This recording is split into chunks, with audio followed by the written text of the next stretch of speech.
Welcome to Take 5, your 5-minute inspirational message from Solid Rock Dorada. Earlier today was a beautiful day down here in Kerry. Janice and I were able to go out to Valencia Island, a truly beautiful part of the country. But nevertheless, now I'm back here at our cottage and the weather is it's wetter, it's liquid sunshine. It's what you would normally associate, I guess, with the west of Ireland.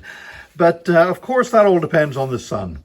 In John chapter 8 and verse 12, Jesus described himself as the light of the world, which immediately reminds us, of course, of John chapter 1, that famous passage that we use so often at Christmas.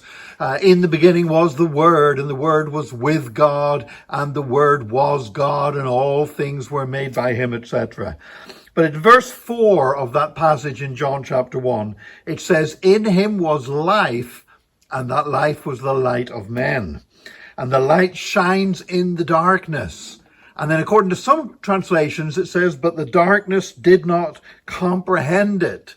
And other translations say, "And the darkness did not overcome it." Darkness cannot extinguish light. Light extinguishes darkness. You light a candle and it pushes the darkness back. But you can't bring darkness in to push the light back. Light conquers darkness, and darkness cannot conquer the light of the world, who is Jesus Christ. But here's the wonderful thing, is that when we say Jesus is the light of the world, that passage in John's Gospel chapter 8 immediately follows the passage of the woman caught in the act of adultery, who was dragged before Jesus. And they said, according to the law of Moses, this woman must be stoned to death. What do you say? And they really thought they had Jesus in a trap. They thought that if he said, yes, stone her to death, then they could condemn him for being as hard-hearted as them. If he said no, then they could condemn him for telling them to break the law of Moses. And Jesus instead said, "Let him who is without sin cast the first stone."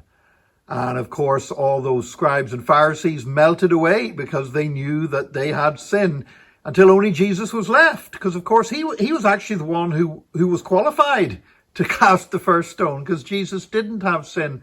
But he said to the woman, "Has nobody stayed to condemn you?" She said, "No." He said, "Neither do I condemn you. Go and sin no more." And I love the thought that with those words, that the words of Jesus to her, "Go and sin no more," were able to accomplish more than all the threats of the law, because that's the way that the light of God works. And so when we talk about Jesus being the light of the world, the light that puts out the darkness, the light that the darkness does not comprehend, we're not just talking about power and holiness, even though Jesus was perfectly powerful and perfectly holy, but we're talking about grace and forgiveness and mercy.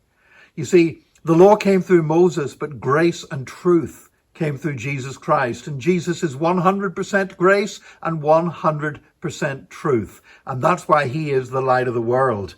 But here's the wonderful thing. We too are to shine like lights in the darkness. Today I was looking up in the sky, and for a little of the while I could see the sun.